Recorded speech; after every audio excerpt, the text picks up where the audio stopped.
Hello friends, welcome to all. 10th standard Tamil new புக்கில் இயல் 2 தான் பார்க்க போகிறோம். இயல் 2ல் ஏற்கனவே பார்ட் 1 கம்ப்ளீட் பண்ணியிருக்கோம். பார்ட் 1ல் முதல் 3 பாடம், அதாவது கேட்கிறதா என் குரல், காற்றேவா பாரதியார் அவருடைய காற்றேவா, முல்லைப்பாட்டு நப்பூதுனார் அவருடைய முல்லைப்பாட்டு, இந்த 3 படமும் கம்ப்ளீட் பண்ணியிருக்கோம். இப்போ பார்ட் 2ல் முதலாவதாக என்ன படம் பார்க்க போகிறோன்னா புயலிலே ஒரு தோணி, பா சிங்காரம் அவருடைய புயலிலே ஒரு தோணி, அந்த படம் தான் பார்க்க போகிறோம். இவரை பற்றின நூல்வழி பார்த்துடலாம். புலம்பெயர்ந்த தமிழர்கள் பற்றிய முதல் புதினம் புயலிலே ஒரு தோணி. புலம்பெயர்ந்து வாழக்கூடிய தமிழர்கள், அவர்களை பற்றிய முதல் புதினம் என்னன்னு கேட்டாங்கன்னா புயலிலே ஒரு தோணி. இந்த நூலோட ஆசிரியர் யாருன்னா பா சிங்காரம். பா சிங்காரம். காலம் 1920 1997. இவர் இந்தோனேஷியாவில் வாழ்ந்தபோது தென்கிழக்காசிய போர் மூண்டது. அந்த சூழலில் மலேசியா, இந்தோனேசியா பகுதிகளில் நிகழ்வதாக உள்ள கற்பனை படைப்பு தான் இந்த புதினம். மலேசியா, இந்தோனேசியா பகுதிகளில் நிகழ்வதாக அமைந்த ஒரு கற்பனை படைப்பு தான் இந்த புதினம். அதில் கடல் கூத்து அப்படின்ற ஒரு அத்தியாயத்தோட சுருக்கப்பட்ட பகுதி இங்கே நம்மளுக்கு பாடமாக கொடுத்துருக்காங்க. கடல் கூத்து. இவர் பா சிங்காரம் அவர் யாருன்னு பார்த்தீங்கன்னா சிவகங்கை மாவட்டம் சிங்கமுனரியை சேர்ந்தவர்.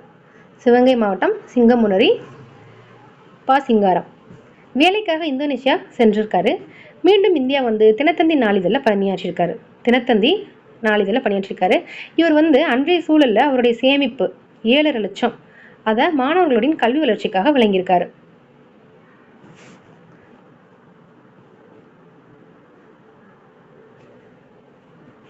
இயற்கையின் அசைவுகள் அனைத்தும் அழகிய நாட்டியமா அமையும் போது இனிமையும் மகிழ்வும் ஒருங்கே பெறுகிறோம். அதே இயற்கையின் அசைவு சீற்றமாகவும் ஊழி தாண்டகமாகவும் மாறும்போது எதிர்நிற்க இயலாம தோற்றுதான் போகிறோம். அப்போ சுற்றியுள்ள இயற்கை நம்ம சுருட்டி செல்ல எத்தனிக்கும் போது புயலோட பெருங்காட்சி உயிரை உறைய வைக்குது. அதில் கிடைக்கும் பட்டறிவு அனைவருக்கும் பயன்படும் இலக்கியமாகுது. இந்த நெடுங்கதையின் சில பக்கங்கள் தான் அப்படிதான் இருக்கு. அப்போ புயலின் சீற்றத்தை கண்முன் விவரிக்குது. புயல் மலை தெரிக்கும் அக்காட்சி அப்படின்னு சொல்லிட்டு மழையும் புயலும் எப்படி வந்தது அப்படின்ற மாதிரி இந்த பாடத்தை கொடுத்துருப்பாங்க. இதில் நம்மளுக்கு தேர்வு நோக்கில் பார்க்கணும் அப்படின்னா தொங்கான்னா என்ன, கப்பித்தான்னா என்ன அப்படின்ற மாதிரி பொருள் மட்டும் பார்த்துட்டா போதும். இல்லை பாக்ஸ் கொடுத்துருக்காங்க பாருங்க. புயலுக்கு பெயர் சூட்டல் ஏன்? புயலுக்கு முன் பேரழிவு பற்றிய விழிப்புணர்வு, தயாரிப்பு, பேரிடர் மேலாண்மை, பாதிப்பு குறைப்பு நடவடிக்கைகள் போன்றவற்றை மேற்கொள்வதற்கு புயலின் பெயர்கள் நம்மளுக்கு உதவும். வட இந்திய பெருங்கடலில் உருவாகும் புயல்களுக்கு பெயர் வைக்கிற நடைமுறை 2000 ஆண்டுல தான் தொடங்கியது. வட இந்திய பெருங்கடலில் 2000 ஆண்டுல இருந்து. புதுடில்லியில் உள்ள உலக வானிலை அமைப்பின் மண்டல சிறப்பு வானிலை ஆய்வு மையம், புதுடில்லியில் இருக்கு மண்டல சிறப்பு வானிலை ஆய்வு மையம், 2004 செப்டம்பர்ல இருந்து புயல்களுக்கு பேர் வைக்க தொடங்கியிருக்காங்க. 64 பேர்களை பட்டியலிட்டிருக்காங்க. இது வங்கதேசம், இந்தியா, மாலத்தீவுகள், மியான்மர், ஓமன், பாகிஸ்தான், இலங்கை, தாய்லாந்து ஆகிய நாடுகள் இந்த பெயர்களை வழங்கியிருக்கு. மொத்தம் 8 நாடுகள் இந்த பெயர்களை வழங்கியிருக்கு. இதில் இந்தியா கொடுத்து ஏற்கனவே பயன்படுத்தப்பட்ட பெயர்கள் பார்த்தீங்கன்னா அக்னி, ஆகாஷ், பிஜ்லி, ஜல், கடைசியா லெஹர். இன்னும் வரவிருக்கும் புயலுக்கு என்னென்ன பேர் வைக்கலாம் அப்படின்னு பரிஞ்சிருக்காங்கன்னா மேக், ஷாகர், வாயு, கஜா, இதெல்லாம் பரிந்துரைத்திருக்காங்க. வாயு அது வரைக்கும் தான் இந்தியா பரிந்துரைத்திருக்கு.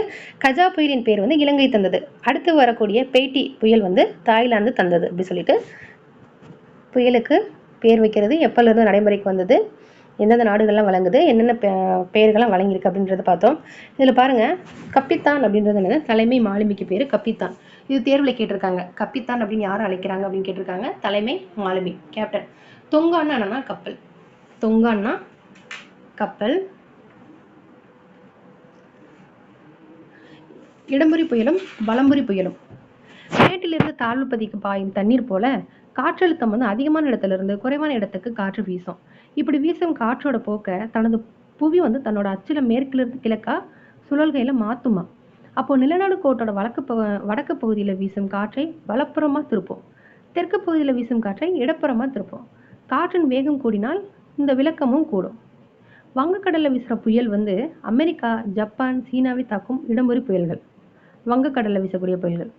ஆஸ்திரேலியாவின் கிழக்கு கரை, ஹவாய் தீவுகளை தாக்கும் புயல்கள் வலம்புரி புயல்கள்.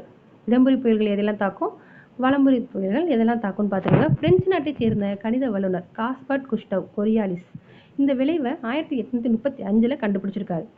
பிரெஞ்சு நாடு காஸ்பர்ட் குஸ்டவ் கொரியாலிஸ் 1835. புயலின் இந்த இருவகை சுழற்சிக்கு கொரியாலிஸ் விளைவு அப்படின்னு சொல்லிட்டு பேர் வச்சிருக்காங்க. அவரோட பேரையே வச்சிருக்காங்க. இதில் பறவை மீன்னா பாருங்கள், பறவை மீன் அவுளியா மீன் அப்படின்றது ஒரு வகை மீன். பிலவான்னா இந்தோனேஷியாவில் இருக்கக்கூடிய ஒரு வகை இடம். இது வந்து ஒரு சிறுகதை பகுதி தான். இந்த பாடத்தில் நூல்வெளி பா. சிங்காரம் அவர் யார், அவர் என்னென்ன நூல்கள்லாம் எழுதியிருக்காரு, இந்த பாடம் எதை பற்றினது அப்படின்றத பார்த்தோம். முன் தோன்றிய மூத்தகுடி. பல்பல பலவின் பயங்கெழு கொல்லி. பல்பல பலவின் பயங்கெழு கொல்லி அகநானூறு. இதில் கொல்லி அப்படின்றது வந்து கொல்லிமலையை குறிக்குது. கொல்லிமலை எங்கே இருக்குது அப்படின்னா நாமக்கல் மாவட்டத்தில் இருக்கக்கூடிய ஒரு மலை. நாமக்கல் மாவட்டத்தின் கொல்லிமலை. கொல்லிமலையை குறிக்கக்கூடிய நூல் அகநானூறு. அடுத்ததா தொகைநிலை தொடர், ஒரு இலக்கண பகுதி. தொகைநிலை தொடர்கள். தொகைநிலை தொடர் வந்து 6, தொகைநிலை தொடர் 9ன்னு ஏற்கனவே பார்த்துருக்கோம். அதில் தொகைநிலை தொடரை மட்டும் இதில் பார்க்கலாம். சொற்றொடர். சொற்கள் பல தொடர்ந்து நின்று பொருள் தருவது ஒரு சொற்றொடர் அல்லது தொடர் அப்படின்னு சொல்லுவோம். எடுத்துக்காட்டு நீர் பருகினான், வெண்சங்கு ஊதினான். இதுதான் வந்து சொற்றொடர் இல்லைன்னா தொடர். இதில் தொகைநிலை தொடர் என்னன்னு பாருங்க.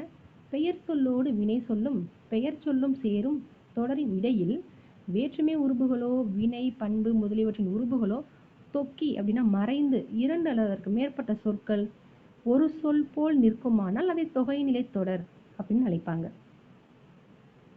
அதாவது வேற்றுமை உருபு வந்து மறைஞ்சிருக்கும், வெளிப்படையா வராது.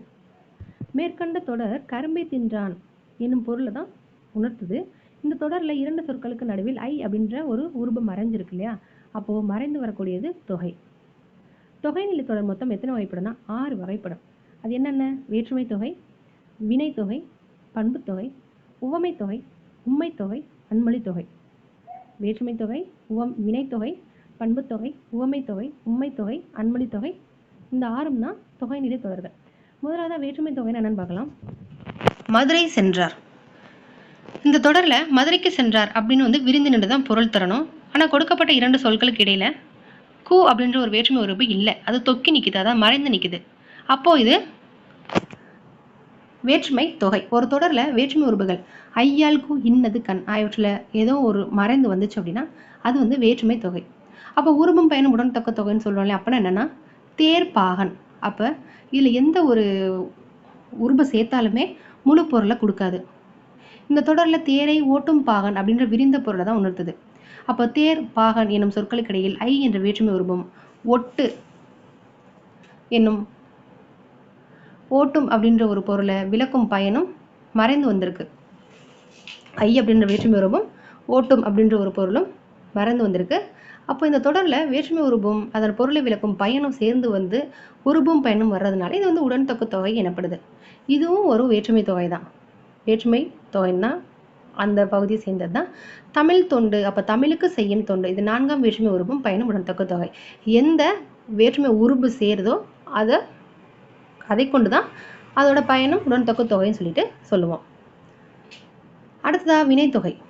காலம் காட்டும் இடைநிலையும் பெயரச்ச விகுதியும் மறைந்து நிற்க வினைப்பகுதியை தொடர்ந்து ஒரு பெயர் வந்து ஒரு சொல்லை போல் நடப்பது வினைத்தொகை.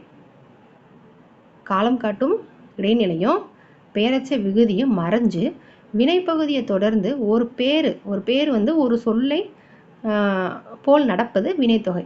இதுக்கு காலம் கறந்த பெயரச்சம் அப்படின்னு சொல்லுவாங்க. காலம் கறந்த பெயரச்சமே வினைத்தொகை. எடுத்துக்காட்டு வீசு தென்றல், கொள்களிறு. வீசு தென்றல், வீசுகின்ற தென்றல், வீசும் தென்றல். கொள்களிறு, கொள்கின்ற களிறு, கொள்ளும் களிறு அப்படின்ற 3 காலத்தையும் உணர்த்தும். அடுத்ததா வீசு கொள் என்பவை வினைப்பகுதிகள். இவை முறையே தென்றல் களிறு எனும் பெயர் சொற்களோடு சேர்ந்து காலத்தை வெளிப்படுத்தாத பெயரச்சமா ஆயிருக்கு.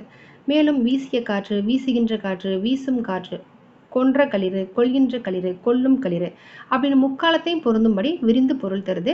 அப்போ காலம் காட்டும் இடைநிலைகள் இந்த பெயரச்சங்கள்ல தொக்கி நிற்குது. அப்போ வினைப்பகுதியும் அதை அடுத்து பெயர் சொல்லும் அமைந்த சொற்றொடர் தான் வினைத்தொகை அமையும். இது தேர்வில் கேட்கலாம். வினைப்பகுதியும் அதை அடுத்த பெயர் சொல்ல அமைந்த சொற்றொடர் எவ்வாறு அழைக்கப்படும்னா அது வந்து வினைத்தொகை. ஓகே, இப்போ வேற்றுமை தொகை வினைத்தொகை பார்த்துட்டோம். அடுத்ததான் பண்பு தொகை. நிறம், வடிவம், சுவை, அளவு முதலானவற்றை உணர்த்த பண்பு பெயருக்கு அது தழுவி நிற்கும் பெயர் சொல்லுக்கும் இடையில மை அப்படின்ற ஒரு பண்பு விகுதியாகிய ஆன என்னும் பண்பு உருபுகளும் மறைந்து வர்றதான் பண்பு தொகை. இப்போ செங்காந்தல் அப்படின்னா செம்மையாகிய காந்தல், மை அப்படின்ற ஒரு விகுதியும் சேர்ந்து ஆன அப்படின்ற ஒரு பண்பு உருபுகளும் சேருது. வட்ட தொட்டி அப்படின்னா வட்டமான தொட்டி, இன்மொழினா இனிமையான. அப்போ ஆன அப்படின்றதும் மை அப்படின்ற ஒரு விகுதியும் சேரும். இப்படி சேர்ந்துச்சு அப்படின்னா அது வந்து பண்பு தொகை. நிறம், வடிவம், சுவை, அளவு இதெல்லாம் வந்து உணர்த்தக்கூடியதாக வரக்கூடியதான் பண்பு தொகை. அடுத்து இரு பெயரட்டு பண்பு தொகைனா சிறப்பு பெயர் முன்னும் பொது பெயர் பின்னும் இருக்கக்கூடியதான் இரு பெயரட்டு பண்பு தொகை. இப்போ மார்கழி திங்கள் அப்படின்றதுல திங்கள் அப்படின்றது பொது பெயர், முன்னாடி சிறப்பு, அதாவது என்ன மாதம், மார்கழி மாதம் அப்படின்ற ஒரு சிறப்பு பெயர் முன்னாடி வந்திருக்கு. சாரை பாம்புனா பாம்பு அப்படின்றது பொது பெயர், அதில் என்ன பாம்பு அப்படின்னா சாரை பாம்பு அப்படின்றது முன்னாடி வரும். அப்படி முன்னாடி சிறப்பு பெயரும் பின்னாடி பொது பெயரும் வந்துச்சுன்னா அது வந்து இருபெயரட்டு பண்பு தொகை. அடுத்து உவமை தொகை. உவமைக்கும் பொருளுக்கும், பொருள்னா உவமையம், இடையில் உவம் உருவம் மறைந்து வருவது உவமை தொகை. இதில் பார்த்தீங்கன்னா எடுத்துக்காட்டு மலர்கை, அதாவது மலர் போன்ற கை, மலர் தான் இதுக்கான உவமை, கை வந்து உவமேயம் பொருள். அப்போ இடையே போன்ற அப்படின்ற உவம மறைந்து வந்திருக்கு மலர்கை, அப்போ இது வந்து ஒரு உவமை தொகை. அடுத்து உண்மை தொகை. இரு சொற்களுக்கு இடையிலும் இறுதியிலும் அப்படின்ற இடைச்சொல் மறைந்து வரும், அதாவது உண்மை தொகை. உண்மை தொகை வந்து எண்ணல், எடுத்தல், முகத்தல், நீட்டல் ஆகிய 4 அளவை பெயர்களை தொடர்ந்து வரும். கேட்கலாம், எண்ணல், எடுத்தல், முகத்தல், நீட்டல் இந்த 4 அளவை பெயர்களை தொடர்ந்து வரக்கூடிய தொகை என்னன்னா உண்மை தொகை. அண்ணன், தம்பி, தாய், செய், இது வந்து விரிச்சு சொன்னோம் அப்படின்னா அண்ணனும் தம்பியும் தாயும் செய்யும். அப்போ அப்படின்ற ஒரு இடைச்சொல் வந்து மறைந்து வந்திருக்கு. அடுத்ததான் அன்மொழி தொகை. வேற்றுமை, வினை, பண்பு, உவமை, உண்மை ஆகிய தொகை தொடர்கள் தொகை நிலை தொடர்களில் உருபுகளும் அவை அல்லாத வேறு சொற்களும் மறைந்து நின்று பொருள் தருவது அன்மொழி தொகை. இதுக்கு எடுத்துக்காட்டு பார்த்தீங்கன்னா சிவப்பு சட்டை பேசினார், முறுக்கு மீசை வந்தார். இதில் சிவப்பு சட்டை அணிந்தவர் பேசினார், முறுக்கு மீசை உடையவர் வந்தார் அப்படின்னு தொகைநிலை தொடர் அல்லாத வேறு சொற்கள் மறைந்து நின்று பொருள் தருது. அப்போ அந்த மாதிரி வந்துச்சு அப்படின்னா அது வந்து ஒரு அன்மொழி தொகை. அப்போ இதில் வேற்றுமை தொகைனா என்ன, வினை தொகைனா என்ன, பண்பு தொகை, ஈறுபெயரடு பண்பு தொகை, உவமை தொகை, உண்மை தொகை, அன்மொழி தொகைன்னு என்னன்னு பார்த்தோம். இதில் எடுத்துக்காட்டுகள் ரொம்ப முக்கியமானது. இந்த சிவப்பு சட்டை பேசினார், முறுக்கு மீசை வந்தார், இதெல்லாம் வந்து அன்மொழி தொகையில் ரொம்ப முக்கியமானது. இதில் பாருங்க, வேற்றுமை தொகை, வினைத்தொகை, அன்மொழி தொகை, பண்பு தொகை, உண்மை தொகை, உவமை தொகை எல்லாம் கொடுத்துருக்காங்க. அதாவது தொகைநிலை தொடர் 6 அதை தான் கொடுத்துருக்காங்க. அடுத்ததான் பாடத்தோட புக் பேக் பார்க்கலாம். உனக்கு பாட்டுக்கள் பாடுகிறோம், உனக்கு புகழ்ச்சிகள் கூறுகிறோம். பாரதியின் இந்த வடிவில் இடம்பெற்ற நயங்கள் என்னன்னா மோனையும் எதுகையும் இருக்கு. முதல் எழுத்தும் ஒன்றி இருக்கு, 2ஆம் எழுத்தும் ஒன்றி இருக்கு. அப்போ மோனை எதுகை. செய்தி 1, ஒவ்வொரு ஆண்டும் ஜூன் 15 உலக காற்று நாளாக கொண்டாடி வருகிறோம். செய்தி 2, காற்றாலை மின் உற்பத்தியில் இந்தியாவில் தமிழகம் 2ஆம் இடம் அப்படின்னு கொடுத்துருக்காங்க. தவறு, தமிழகம் வந்து முதலும் இடத்துல இருக்கு. காற்றின் ஆற்றலை பயன்படுத்தி கடல் கடந்து வணிகம் செய்து அதில் வெற்றி கண்டவர்கள் தமிழர்கள். 3ம் சரி. அப்போ 1, 3 மற்றும் சரி. பாடியமில் பனிக்கடல் பரி என முல்லைப்பாட்டு அடி உணர்த்தும் அறிவியல் செய்தி கடல் நீர் ஆவியாகி மேகமாதல். அடுத்து பெரிய மீசை சிரித்தார் அப்படின்றது அன்மொழி தொகை. முறுக்கு மீசை வந்தார், பெரிய மீசை சிரித்தார், இதெல்லாம் வந்து அன்மொழி தொகை. அடுத்து பொருந்தும் விடை வரிசை. கொண்டல்னா கிழக்கு, ஏன்னா கிழக்குல இருந்து வீசக்கூடியதான் கொண்டல். அடுத்து மேற்குல இருந்து வீசக்கூடிய காற்று கோடை, வடக்குல இருந்து வீசக்கூடிய காற்று வாடை, தெற்குல இருந்து வீசக்கூடிய காற்று தென்றல்.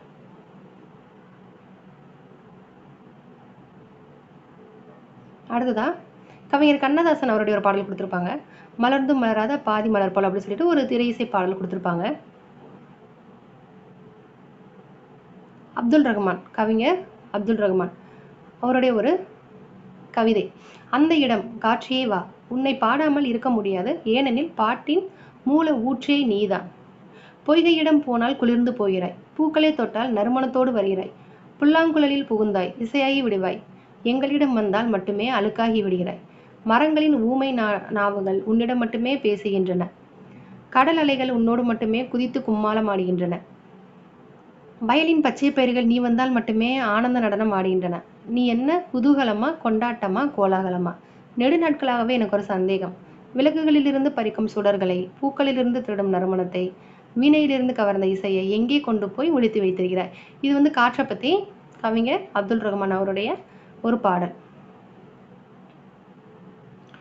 இன்சொல் அப்படின்றது பண்பு தொகை, ஏன்னா இனிமையான சொல். மை அப்படின்ற விகுதியும் ஆன அப்படின்ற உருவம் சேரும்போது அது பண்பு தொகை அப்படின்னு சொல்லிட்டு வரும்.